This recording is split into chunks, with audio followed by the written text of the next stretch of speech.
Previously on agentpalmer.com, Palmer's Trek says goodbye to the original cast. Coupland is ever timeless in the Buzzworthy Generation A, and Eric is still wondering why everyone is hiding from him the books they are writing. This is the Palmer Files, episode 109, featuring the return of Edward O'Hare, who has been my guide through my Star Trek journey, and we're going to reflect on my adventures with the original cast before I embark upon the next generation. Are you ready? Let's boldly go!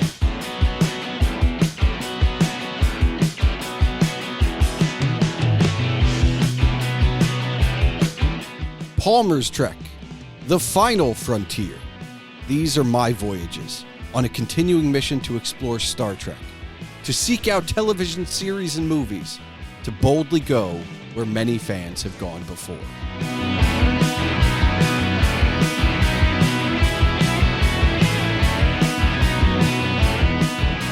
Hello and welcome to the Palmer Files. I'm your host, Jason Sersik, also known as Agent Palmer, and on this 109th episode is Edward O'Hare, a friend and returning guest who's here to help guide me as I traverse the television and movies of one of his most beloved pillars of fandom, Star Trek.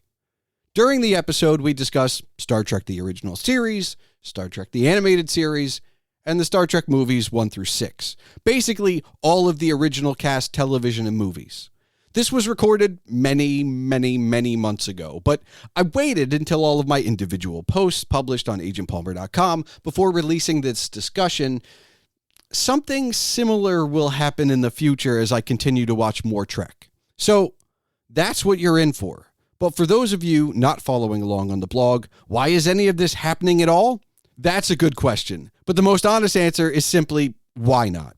So let's talk about Star Trek. But first, remember, if you want to discuss the episode as you listen or afterwards, you can find all contact information for Ed and myself in the show notes. There, you can find more information about my guest Ed by checking out his contributions to Wicked Theory at wickedtheory.com. Don't forget, you can see all of my writings and rantings on agentpalmer.com, including and specifically agentpalmer.com/Star Trek, which will take you to all of Palmer's Trek series posts about Star Trek I've written so far, and if you're reading this in the future, even more stuff. Email can be sent to thepalmerfiles@gmail.com. So without further ado, let's boldly go.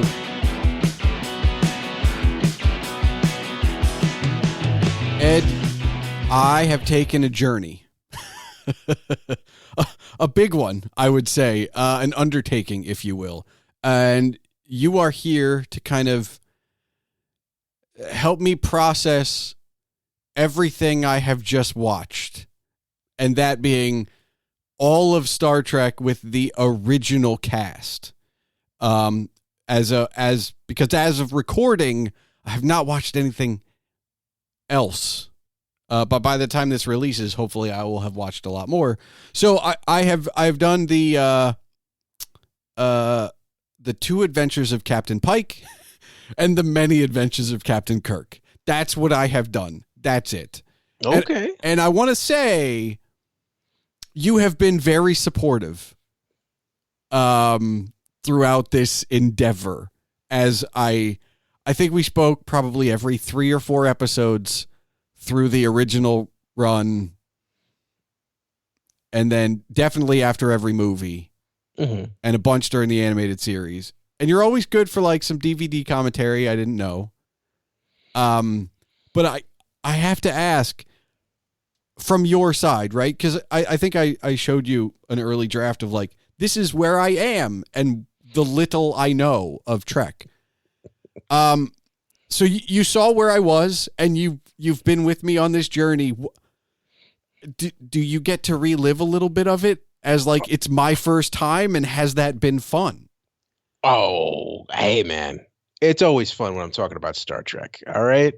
Hey, let me just, how people, with fandom, it's not just one thing. It's all different niches and everything. And sure. And people have pillars. Well, let me tell you, my friend, there are 3 pillars to my fandom. Okay. 3 things that I enjoy more than anything else. And they are DC Comics, James Bond, and Star Trek. Okay. All right. The first image that I have a memory of seeing on screen is Locutus of Borg who you're going to meet in the next generation. Okay. All right. So this has been with me for as long as I've had, I can remember being conscious. Okay. So, I'm always excited to talk about Star Trek. I don't need a reason, and especially with this original cast. I mean, these the OGs is where it all started, and yeah. And you're asking me, did I have? Yeah, no, I had fun. I had fun talking with you about it, but that's, to me, it's this, this was like, this was like taking you through Bible study, my friend. This is, Okay, so this is the Old Testament, and I'm about to jump into the New Testament. my friends, you have no idea. Okay, well, I don't. I mean, that's, so it's. I will say, I'll save that conversation for later in the episode. Okay, let's focus, I mean, first off, by the way, you remember when the pandemic started? Coronavirus, and everyone was telling you to wash your hands, and you had to wash your hands for like, what was it, 20 seconds, and they told you to sing the happy birthday song twice. No, my friend, the only speech you needed to recite was in the right cadence: space, the final frontier.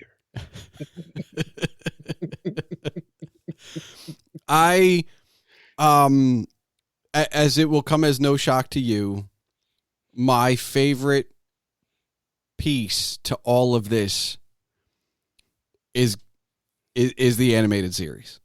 I adore the animated. Like I think it's important to clarify why I adore the animated series out of all of it. Mm-hmm. Right? I fell in love about 3 episodes in to the original OG series. The writing just had me hook, line, and sinker. From the get-go. I think it really hits its stride in season 2, and in season 3, it's interesting, some things they tried. Oh, right? It is interesting, my friends. Oh boy, did they try. Oh.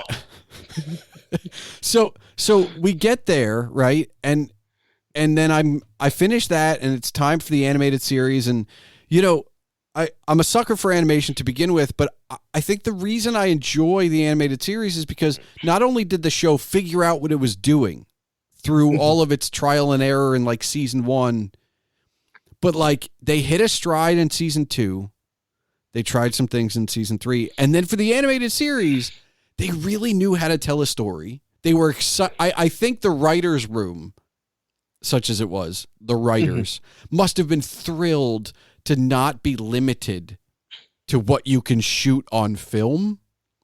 Yeah. Because we get some amazing episodes in the animated series that just could not exist, before 1985. That is true. That is true. And that's actually partially why a lot of fans didn't acknowledge the animated series and didn't think of it as canon, quote unquote. I don't understand why. Until maybe about 10 years ago. What? Because they were doing things not shot on film? Well, just because, some of those aliens, if you wanted to bring them into continuity, and this is something that you learn very early on, is that hardcore Trek fans invented continuity. I'm sorry, what? But the way that a lot of IPs are beholden to themselves to this is the way things are supposed to be, or you can't do this because it contradicts something that happened in a comic book from 3 years ago. Star Trek was really like the first fan base to originate that, and it was conscious of that from the beginning. And so because it's animated, some things don't quite fit into the same it doesn't fit nicely alongside the live action stuff. For a long time it was disregarded, and also because it wasn't widely the animated series wasn't widely available because there were only 22, wasn't really syndicated that often. I think it probably ran on the Sci-Fi Channel now and then. It had a VHS release. It probably wasn't until it was released on DVD in the mid-aughts. Okay. Wait, really? It doesn't hit DVD until after the turn of the century? I mean, that's, I want to say, yeah, I was in high school when we got that DVD. Okay. But it also, because remember, they took their time with that, and that's about when Next Gen and Deep Space Nine were being released on DVD. Okay. So I don't know what I don't know, but I will say there is for someone going through it the first time, the perspective of watching it with no waiting is like somebody watching Star Wars without having to wait the 15 years for the next film, right? Like, so, and Trek had its dead periods too, but like I'm skipping over, like I'm literally skipping over. I waited whatever the length of time it took me to write the post for the original series is the time I spent waiting to watch the animated series, and vice versa. So like I maybe 2 or 3 days are in between. I didn't have to wait. And then even from the animated series to the motion picture, I didn't have to wait, right? So I think that there's watching these things so close together, and not having that, it's like I'm really caught up in the binge culture, right? Because I don't have to wait for anything. I just get to move on to the next one, right? Like I think I've had a few day gap between the last movie I saw and us recording this. So it's going to be the longest gap I've really had now going into Next Generation, which I'll probably watch tomorrow. But like that space feels important. And I'm a fan. Like, don't get me wrong. At the moment, I'm a fan of the OG cast. I don't want to say I'm a fan of Star Trek because there's a ton of it I haven't seen yet. And I when I tell people what I'm doing, especially Trek fans, there's people that are like, "Oh, you'll love Deep Space Nine," or like, "Oh, you'll love Voyage." Nobody's told me I'll like the same thing. By the way, of like what's coming down like telling them where I'm at. Everybody's like, "You'll like something different." But I think that space is important, especially in a fandom in general, because like, of course, I have no context of waiting. So look, I found the motion picture kind of boring. Well, I mean, just to kind of my dad. Yep.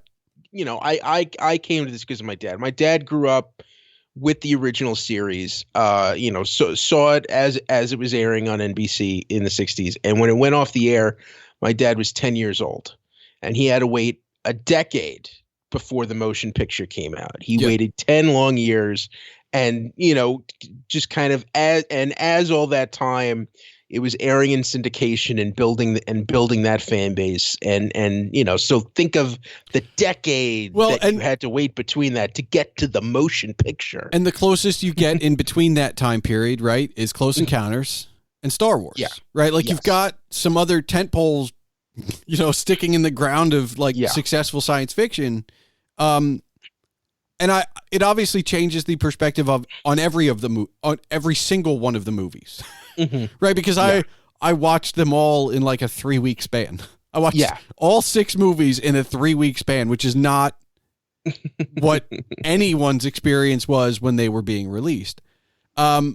Which means I'm also comparing them much more closely to the actuality of having watched the certain things, right? I'm not comparing the motion picture to the memory of watching the OG series.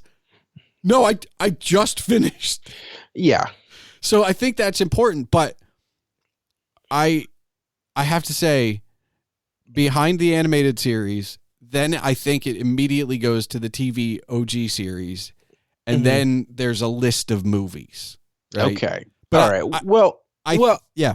Just really, what I want to know is going back to the original series, what did you get out of it? What do you think makes Star Trek special?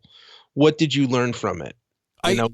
I think it's important to know that it's like they're all the plays we wish we could have done if you were in theater. Because, like, they're all 3 set pieces. Okay? Mm-hmm. Like, even when they're on a planet, it's not really like they're on a planet, you know? And so I think they did a lot. The writing does a lot of the heavy lifting. And I think that's where I learned my lesson of, like, well, of course I was going to like Star Trek. Because, like, I'm a guy who falls in love with the writing. I don't fall in love as much with the pomp and circumstance, and I don't need the flashy, you know, effects and all that stuff. But if you've got a good story to tell and you've got some good dialogue, I'm here for it. And the show has that in spades because it has to.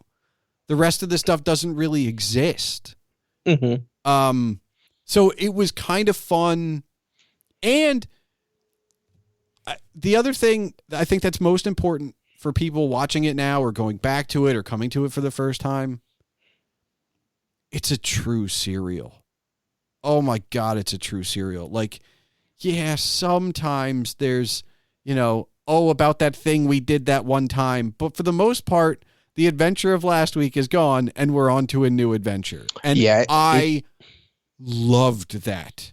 Yeah, it's an anthology format is really what it is. You know, it's that episodic, standalone stories. And when you compare which is that, really what it's built on. Yeah. When you compare that to everything I'm watching that's modern, where, like, you can't skip an episode. Like, I didn't skip an episode, but, like, you have to remember what happened last week.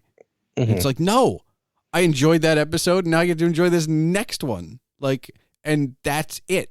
Now, that said, I believe that the Menagerie Part 1 and 2, some of the best reuse of a pilot I've ever seen in television history. Well, do you want to just give a bit of context for listeners? Sure, yeah. So the Menagerie Part 1 and 2 basically takes the pilot, which features Captain Pike, and puts it in a revisionist history type thing in a courtroom, where we then basically over the course of 2 episodes rewatch the entirety of that episode, that pilot episode with Captain Pike on a screen in like a jury courtroom at the same time that Captain Pike and Captain Kirk are sitting next to each other watching this happen and a courtroom drama unfolds. But I don't know, it's inventive, I guess, in a way that, like, I wasn't expecting it to be better because it's the same thing. Yeah, but it puts it in a whole different wrapping, and especially, you know, it gives you a whole different take on the Captain Pike character who we didn't get to experience full-fledged, you know. And there's a lot, and you know, there's even a series that's on the air on Paramount Plus right now called Strange New Worlds, which takes place on Captain Pike's Enterprise, and you could see a lot of the differences between him and Kirk, and just how, you know, the influence that each of those captains had on Spock. Yeah. I mean, that's the one thing of those 2 episodes. It's like, it's the first time you see Spock kind of torn between, you know, 2 masters. But outside of that, I think it's just generally fairly playful, right? And I want to say that with a caveat.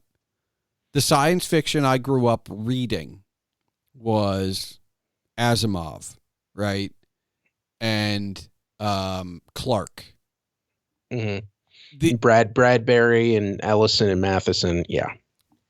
Well, Matheson's more horror, but yeah. These are not light science fiction fare. These are guys that care about the science and the plot more than, like, almost anything else. And so a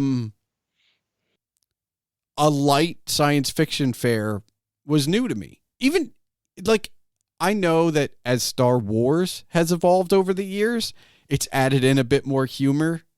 It's got kind of that, I don't say this lightly, but it's got that Marvel sheen where like we're going to add just a tinge, like just the right amount of humor to not make it a super serious science fiction thing.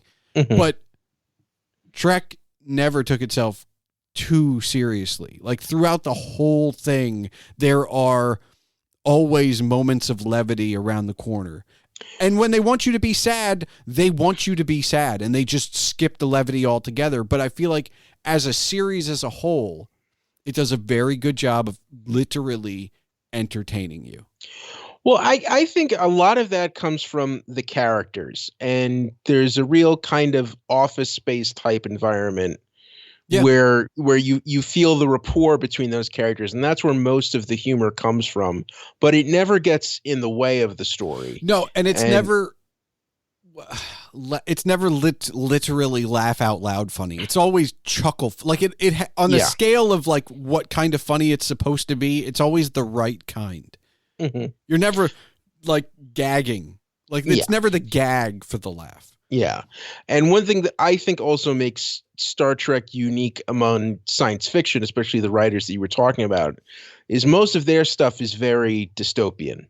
Or even if things are technologically advanced, humanity has gone to a dreaded place. And Star Trek is completely says, in the future, we're 300 years in the future, and it's awesome, and we've made it. We've made it. Asterisk. Don't trust the machines, right? Well, like, and like it's this hilarious, to me, underpinning of like, I know Star Trek inspired a lot of engineers. Yeah. And I know that we're living in those engineers' world right now. But like Star Trek is never about trusting the machine.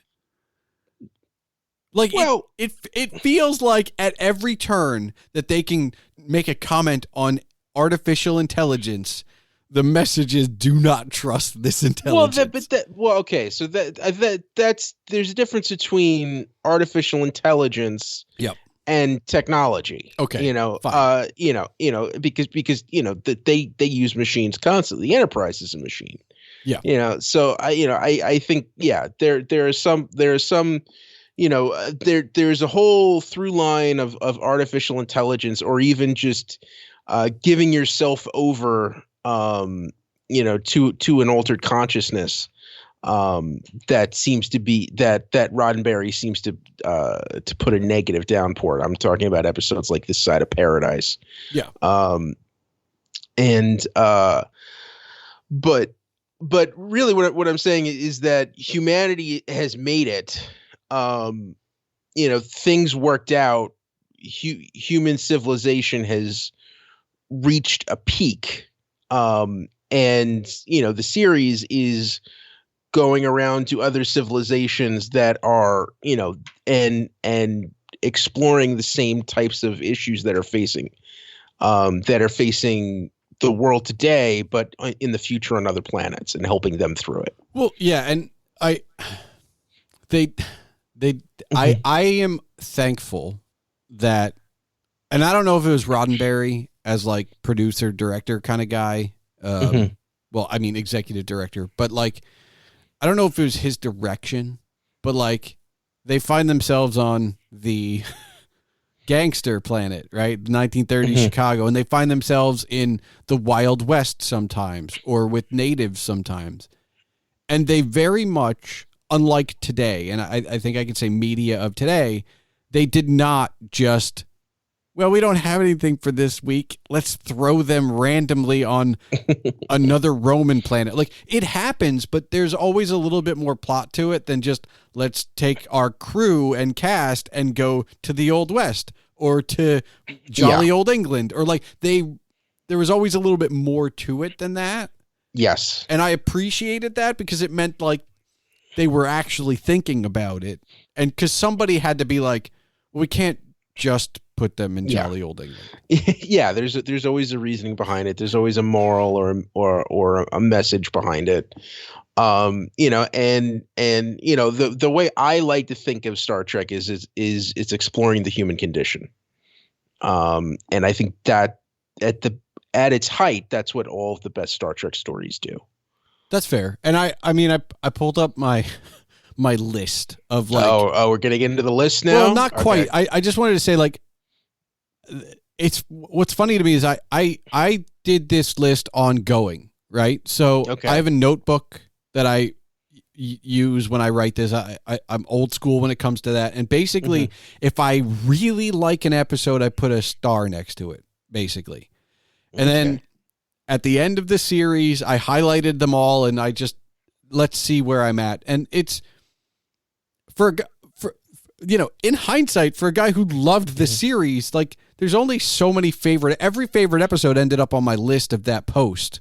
And it's like, I guess season 1 was my favorite.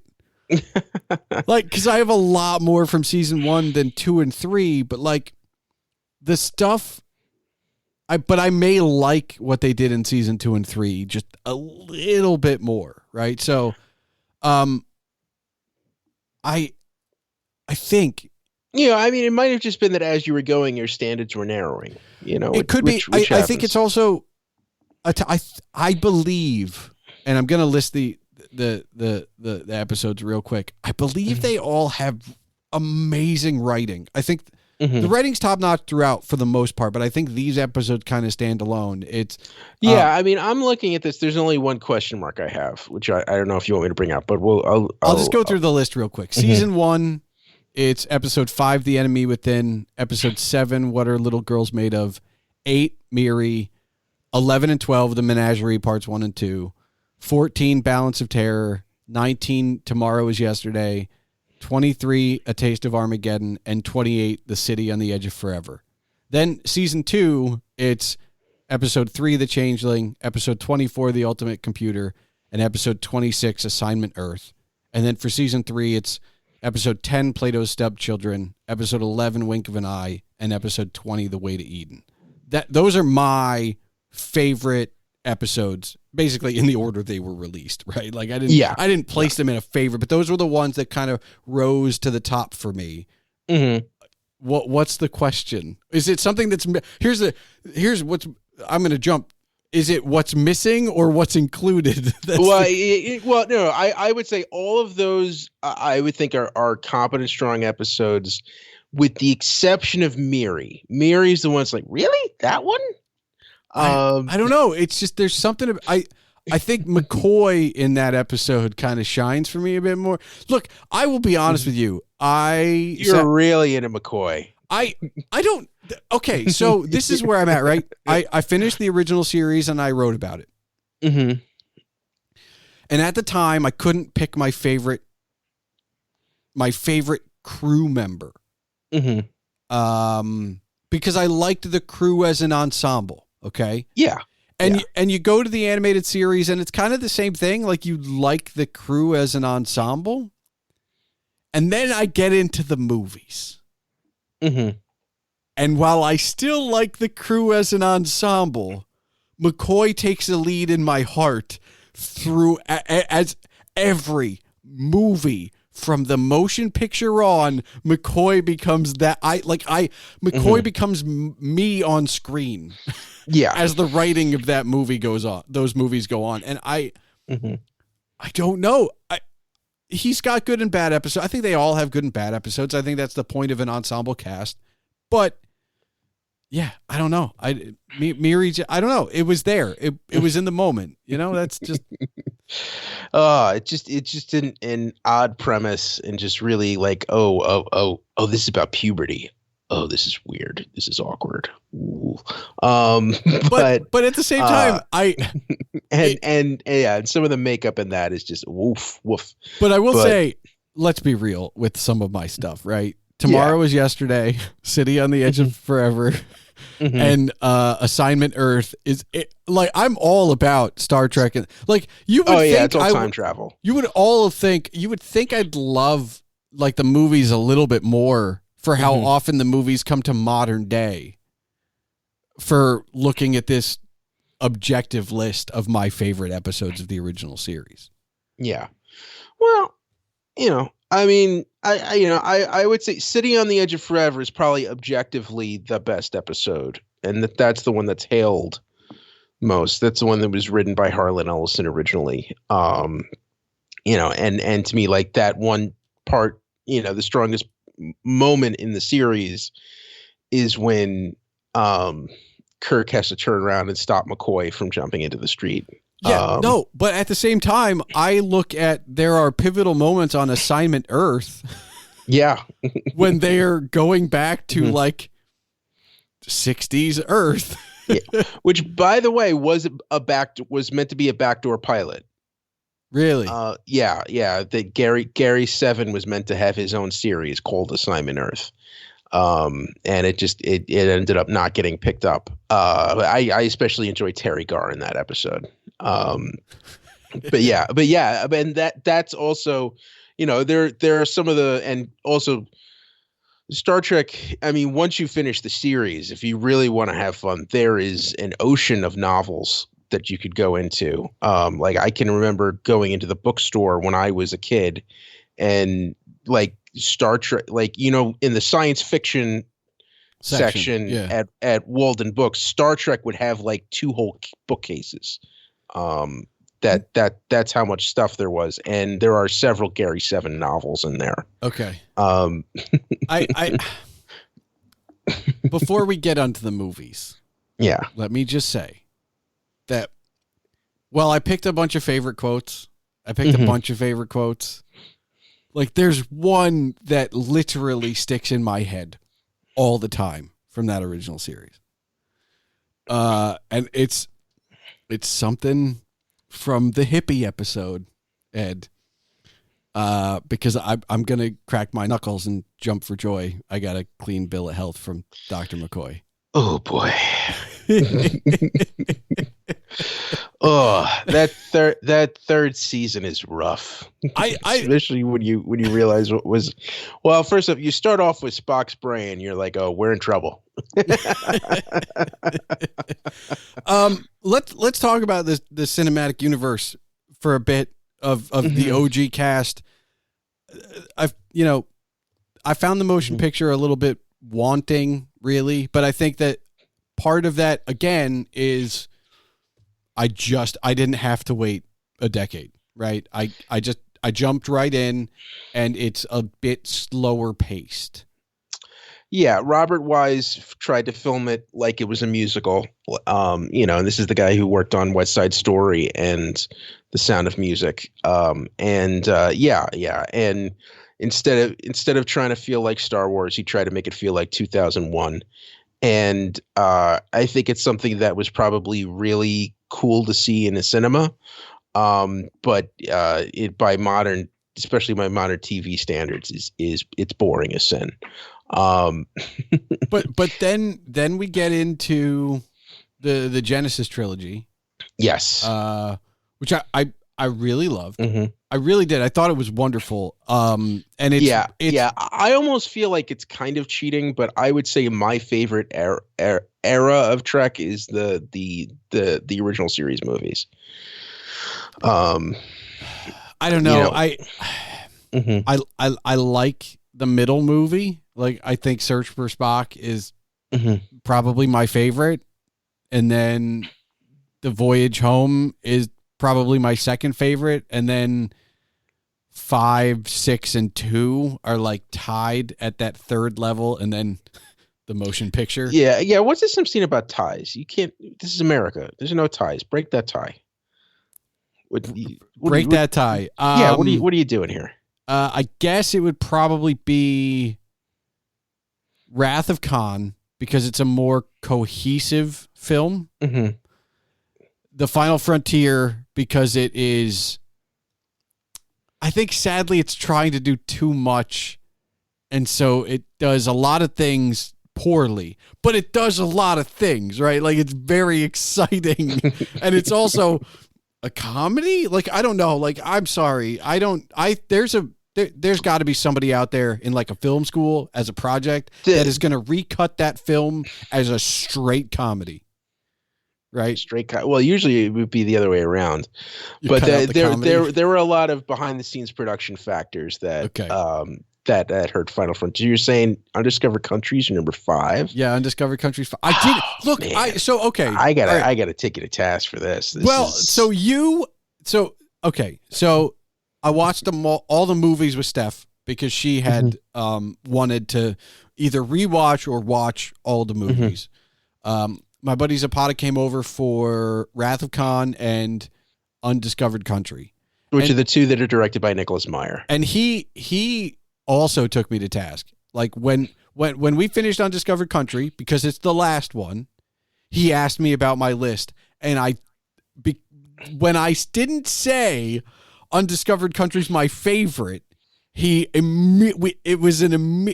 look, I've known Zapata for like decades, and we argue all the time, but I did not expect such a turnaround of like, I cannot believe that's not even in your top 2.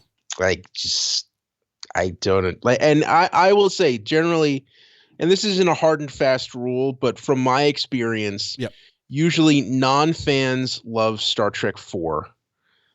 Casual fans prefer Star Trek 2, and hardcore fans love Star Trek 6. I prefer 3, so I'm neither of those things. Yeah, you're just weird, man. I just, and they're all good except for the motion picture. They're all good. Yeah. Yeah. No arguments here. And look, I wrote about this. I watched the director's cut of the motion picture, which, by the way, doesn't make it better. Like, I know there's movies out there where people are like, well, they cut out 20 minutes. That's important. No. Well, they brushed up some of the special effects. And it was a lot of it was actually tightening, and doing stuff because, that movie, a lot of people considered it unfinished because they had to actually splice. They had to splice in edits into the film prints as they were being shipped out to movie theaters. That's how close that movie came under the gun. Look, the only thing I'll say about the motion picture that I find astounding is they found Voyager 7. Which is funny because Voyager 3 hasn't been launched yet. Now I know Voyager 1 and 2 had been launched at that point, but we are many, many, many, many, many decades later, and Voyager 3 again, or 4 or 5. Like, none of these are even things. There's not even like a budgetary plan for any of them. And how optimistic they were that we were just going to start sending probes all throughout the universe and the galaxy. Hey, sometimes they gamble. Remember, I think it was Tomorrow Is Yesterday. They say a date for when man was going to land on the moon. I think they were only a week off. Okay. I mean, there's also the idea that, like, generally speaking, and again, this is why you and I are having this conversation now, because as it stands right now, the original series was very optimistic about our future, regardless of the movies and the animated series and the OG television series. It doesn't matter what your favorite is or what your takeaways are. Like, generally speaking, it is amazingly optimistic about our future. Yeah. And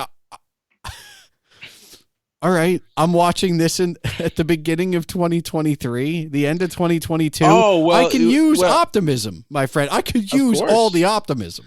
Of course. And I mean, I'm sure they've mentioned this in the history, but, between now and then, there's going to be a World War III. I've heard about quite a few wars some that haven't happened. There was a war in the 90s that didn't happen. Yeah. And then in the year 2063, Zefram Cochrane is going to discover warp drive and will make first contact with the Vulcans, and it's all hunky dory from there. I do love my favorite part, and I talked to you about this, I think at one of the episodes, is like they just start making up names when they're talking about bad people. Oh no, yeah, no, that's the trend. It'll be three stages. One is someone from ancient history, Yep. one is someone from modern history, and the third is someone made up. Yep. it's really kind of funny because like it puts them on a pedestal. Like even though it's a made up name, you're like, ooh, that's not a good. That's not company you keep. Yeah. Yeah. Would you say that I should have let things breathe a little bit more? Like, do you think that, giving 2 days between each thing? I mean, I don't know about that. I don't know if that would have made much of a difference. I think it's just kind of like, what are you trying to get out of it? And to me, what the Undiscovered Country does, it's really the best of what you want with Star Trek, and to me, the thing that's different is throughout most of Star Trek, they're going to someplace else and fixing in other people's problems. And Undiscover the Country is the first time where the crew itself is really faced with its own prejudices. And Starfleet, which is meant to be, the height of ethics and morality, finds itself conspiring against itself to keep this Cold War going. And that's really kind of the the real reflection that goes there, and this was 1991 as the Cold War was ending, and to me, and that's why it's to me, it's a real bold choice. I think it carries a lot of the through. I mean, Star Trek 3 is your favorite, and it really carries through that storyline of, Kirk lost his son, and that baggage is still hanging around him in sex. To the point where Spock has to quote the Vulcan proverb, only Nixon could go to China, in order to even convince Kirk to let the Klingons aboard. Yeah. And can we talk about how many, how many proverbs and history things that the writers just, no, you should hear it in the original Klingon, or like as an old Klingon, an old Romulan, like they're just taking like ancient history and sprinkling it throughout the galaxy. Yeah. And that was really Nick Maier going to town. Nicholas Maier is a great writer, very learned. Also wrote several Sherlock Holmes novels. Okay. And you actually see that nod where Spock, talks of an ancient Earth ancestor of his and ends up quoting Sherlock Holmes. And that's where all of the Shakespeare and everything comes in, and to give Christopher Plummer, General Chang, and all that, and all those Shakespearean quotes, half of them I'm sure Plummer probably added himself. Really, it gives it a texture and a flavor to the piece, and I have to ask this question, because I feel like it's relevant to people listening, especially those that are fans of Trek. There is an overlap that I have ignored in order to finish my journey and my adventures with the original cast. Yes. Right? Because when Undiscovered Country hits theaters, I think my math was that the Next Generation's on like season 3 or 4. It was in the fall of 91, so it would have been starting its 5th season. Okay. So I don't know any of whatever crossover there might be in that series as far as like little nods and winks. Yeah. But I'm going to ask you just, is it important? Like, did I make a mistake, or am I going to get less out of the movies because I didn't see those things? No, I think it's cleaner that way. The only real and I think this was intentional, that there really was no acknowledgement, at least from the again, because they're set like 60 or 70 years ahead. There's no acknowledgement between the movies and the original series, or the movies don't acknowledge the Next Generation. The only way is Michael Dorn, who's an actor on Next Gen, plays an ancestor of the character he plays in Next Gen in Star Trek 6. He plays Kirk and McCoy's lawyer in the courtroom scene. Okay. But Yeah. that was a little Easter egg that next gen fans would enjoy, but doesn't really matter to people who haven't seen next gen. Okay. I'm cautiously optimistic about the rest of my journey. And also, I'm sure other people. There is one other Captain Kirk adventure, which is in Star Trek Generations, but you need to see all of Next Gen before you see that. Okay. Well, and I will. Yeah. So I again cautiously optimistic about the rest of my journey. Like, look, there's a lot left. Okay. Well, okay. So right now we're at the point where I've been telling you for the last few weeks that once you get to Next Gen, we need to have a discussion. We need to have a talk, and we're gonna have that right now. Okay, so okay, I hope you're recording this, and I just there's something you need to understand about 90s Trek, and this goes for all the series that are like 90s Trek. Next Gen, Deep Space Nine, Voyager, and to a certain extent Enterprise as well. I'll lump into this, but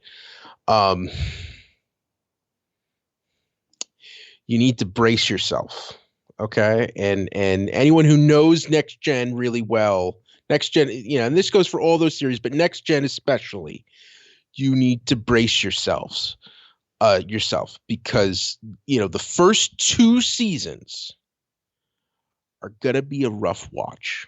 I'm not gonna give any plot spoilers. No, that's fine. But I guess, but I need you to understand that for most of those first 2 seasons, it's gonna kind of suck. And by kind of suck, I mean there are gonna be points where it's nigh unwatchable.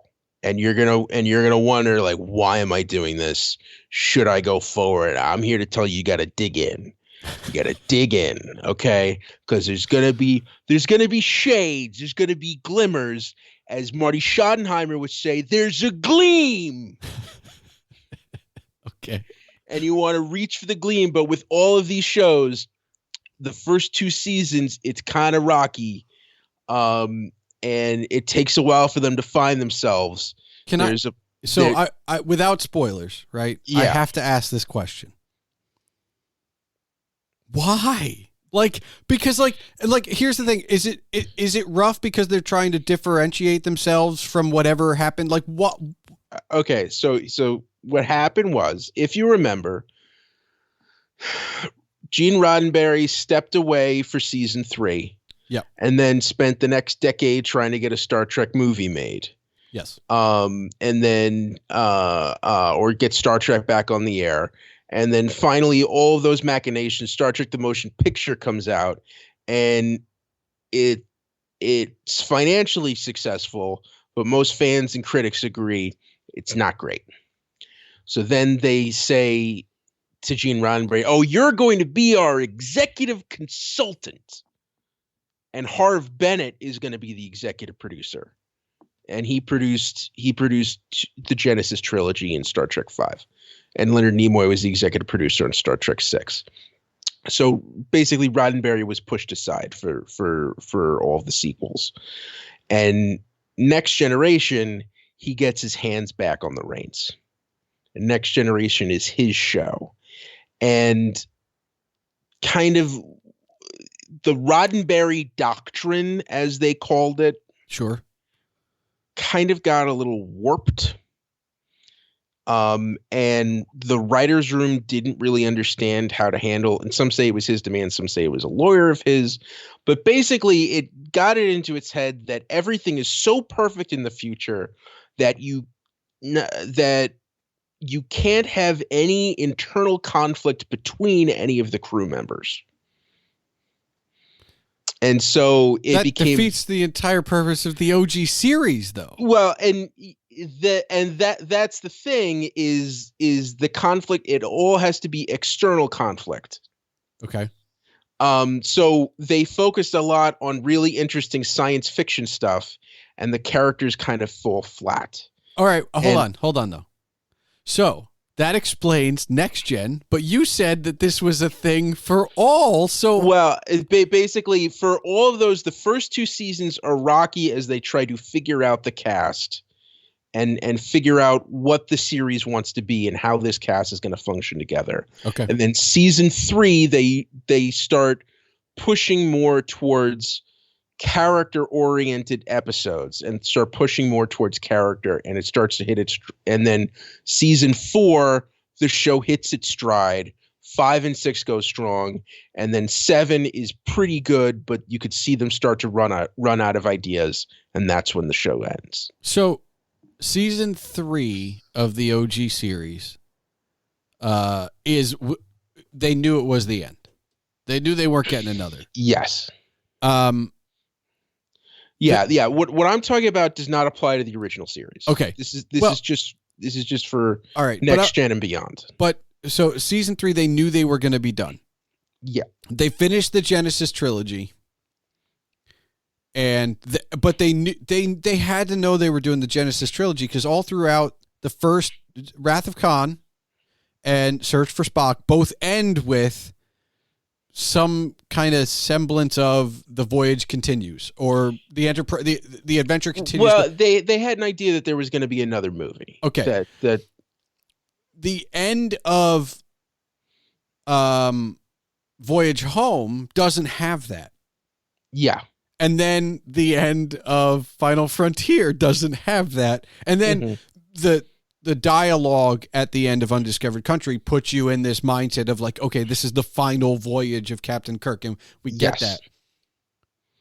Were all of those other ones just kind of like, hey, we got another film. Hey, we got another film. Yeah. It was basically 2. They had a feeling. 2 originally just ended with Spock's funeral, and the first test screen audience came out so sad and so depressed that they thought, oh, we've got to give them a glimmer of hope, and that's when they shot. I gotta tell you, man, I don't know what was going on in the 80s, but like they brought Optimus Prime back too, and he died in the theater as well. Like apparently, like we just didn't like death in theaters. Well, also part of that was a ploy, because Leonard Nimoy had written a book called I Am Not Spock. Oh. And so the thought on the production staff is that Nimoy doesn't really like this part. It's going to be a hassle to get him back. So why don't we just kill him off? And maybe that's how we can convince him to sign on for Star Trek 2, is we give him this noble death scene. Okay. And that actually, no one had actually asked Leonard Nimoy if that's how he felt. But he's like, all right, fine. I'll do that. And then he ends up directing 3. Yeah. I gotta tell you the other piece to all of this. Yeah. But to answer your question, when they were doing 3, they knew they were going to get 4. And 4, they kind of thought, oh, we'll give Captain Kirk the Enterprise. That'll be a nice send off. And then basically 4 was the biggest box office of any of the original movies. Okay. So that meant we're going to do 5, and Shatner got to direct. And then basically for 6, they thought 5 was going to be the end, but was a little bit of a disappointment, and they thought we didn't want to go out like that. We think we can get one more. And 6 was kind of like, all right, this is our send off. It's the 25th anniversary. This is the time to go out. Okay. It's weird because there are moments of the show as it stands that I still think the television show, like I'm surprised you and I are at odds here, that I think the television show is the stronger. Look, the animated series is my favorite. I'm not saying that the original series isn't stronger. I'm just saying your favorite. Okay. That's the stuff I find myself going back to more. Just like mine would be the animated series then. Yeah. For right now. Yeah. For right now. I mean, that's the thing. This is a I have a very skewed scale. I have 3 things to compare it to. I got the animated series, the original series, and the cinematic series. That's it. So yeah. But also, like, there's a whole other world of stuff that I know about that you don't, that I also go back to more than stuff you've seen. Okay. So, well, I mean, that's, But just understand. Yeah. I after you watch Encounter at Farpoint, the first next gen, and after you watch a couple of next gen episodes, I'm expecting a call between us to go, really, Ed? I'm like, just hang in there. Okay. I promise you. Just hang in there, man. Just dig.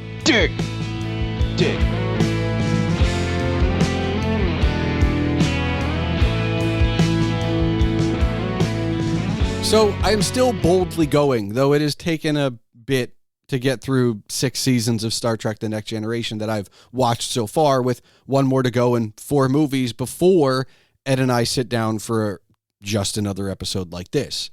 The slowdown is not because I didn't enjoy the show, though I will admit that as much as binge culture has changed the way we consume media, I personally just can't sit still enough to watch more than 2 episodes at a time, even when I'm enjoying myself.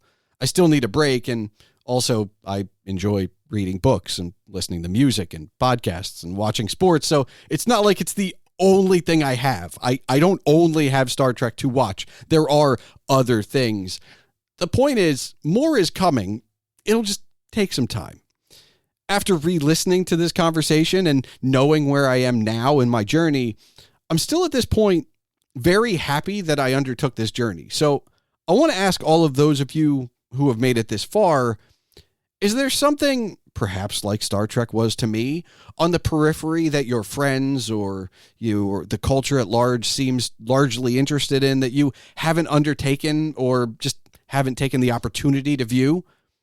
What is it? And why haven't you pressed play on that album, series, movie, or opened the pages of that book? Honestly, not consuming something isn't really the flex and badge of honor some people believe it to be. Thanks for listening to the Palmer Files, episode 109. And now for the official business. The Palmer Files releases every 2 weeks on Tuesdays. If you're still listening, I encourage you to join the discussion. You can find all related ways to contact myself and my guest Edward O'Hare in the show notes. For this episode, Bill Sweeney was a guest associate producer. The music for this episode was provided by Henno Heiter. Email can be sent to this show at thepalmerfiles@gmail.com. And remember, your home for all things Agent Palmer is agentpalmer.com.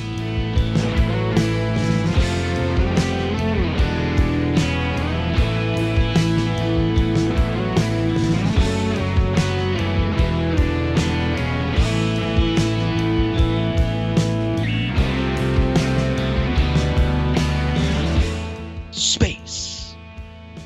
The final frontier.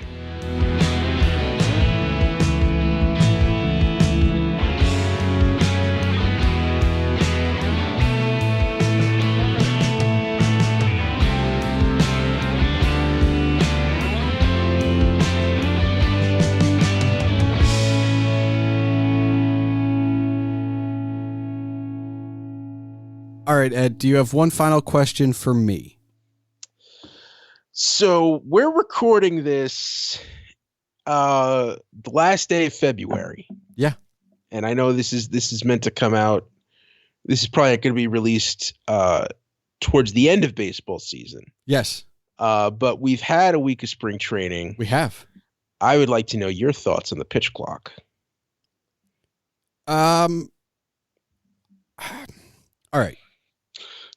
For the last couple of years, I've had season tickets to my minor league affiliate. Oh, that's right. So you've seen this up front. Which is AAA, okay, which has had the pitch clock for a couple of years now. Now, I will say, and this is going to be very weird to listen to when this releases. I know. That's why I went this extreme turn. And this is just for Sarah Netzley and Tanya Melendez. That's who this question's for. I feel sad and you too. I feel bad for all the Yankee fans, right? Because like generally speaking, the Yankees are going to be hit the most and affected the most by the pitch clock. Because when you guys are in town, it is the longest game of any other team anybody ever plays. But I will say, I need to see this in action on a major league stage. And I say that because at the minor league level for the last 3 years, its enforcement has been murky. Like, you just don't understand it. To a point where I think there's going to be some growing pains at the major league level. Are we ready? Like, has it shortened spring training games for the week we've seen it? Yeah. Games are down by like 25 minutes or whatever it is. But, you know, are they really going to enforce it? Is the last out of a game going to be decided because somebody couldn't get, in a real game? Happened last week. Not a minor, not a spring training game, a real game. Is that, and I've heard arguments about like, oh, baseball will come to its terms and like this will be great for 8 innings, but come the 9th inning, let them take their time, let them build the tension. I don't know. I think that it's, at best, by the end of this season, by the time this episode airs, no one will notice it, okay? Because when do you look at the play clock, which is prevalent in football, and when do you look at the shot clock in basketball? You only look at it when you go, wait a minute, shouldn't that be done now? Like, shouldn't that be in, when it goes from 10 to 9 and it changes from white text to red, right? Like, okay, that's when you're going to look at it and you're going to get used to it. And it's going to take you literally 3 series. By the time your team is on their third other opponent, it will just kind of fade into the ether. I'm more interested in a couple of the other rules than I am the pitch clock. I think you were a shifty?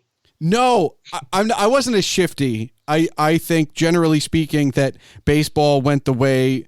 Did they not learn anything from Moneyball? Hit the ball to where they aren't, and you'll get on base. They're giving you left field. They're literally giving you left field. The whole thing. Nobody's over there. Nobody's between third and second. I want to hit a dinger. Hit the ball to left field. But I want to hit a dinger. I'm more interested in the pitch over, in the step off. I think the fact that I want to know the Baltimore Orioles are a running team. We've stolen bases for the last 10 years, right? Because we're not just a get up. We haven't played Earl Weaver baseball since Earl Weaver. Okay. We run the bases. Kansas City runs the bases. Oakland runs the bases, right? This we know, but the pitcher can only throw over to first twice, man, in an at bat. So does this mean that the Yankees and the Red Sox and the Cubs and the Dodgers are going to start running? That's what I'm more interested in, because it's literally a philosophy that your teams aren't built for. Maybe. Or are you going to start seeing pitches thrown faster so you don't have time to decide whether or not to run? I mean, that could be. Look, all these pitchers are prima donnas anyway. Mm-hmm. As the quote of the spring training for me so far comes from Tony Kornheiser, who said that in his office studio, he's got a signed scorecard from the first game at Camden Yards, 2 hours and 3 minutes. Okay? No, we didn't need a pitch clock in 1993 for 3 hours. I mean, for 2 hours and 3 minutes. So I don't know. We'll see. I will say this, because I have to, since this is so far out in advance. I think that the Orioles will get at least as many wins as they did last year, because we play 30% less games against you. And not playing the Yankees that often, that does wonders for the win column. Good for you. Yeah, good for you. Seriously, it's gonna be a one hell of a season. Hey man, you may make it to 4th place this year. We'll see. We were 3rd place last year. Yeah. I'm just trolling you. No. If I couldn't take crap from Yankee fans, I'd have to stop being a baseball fan.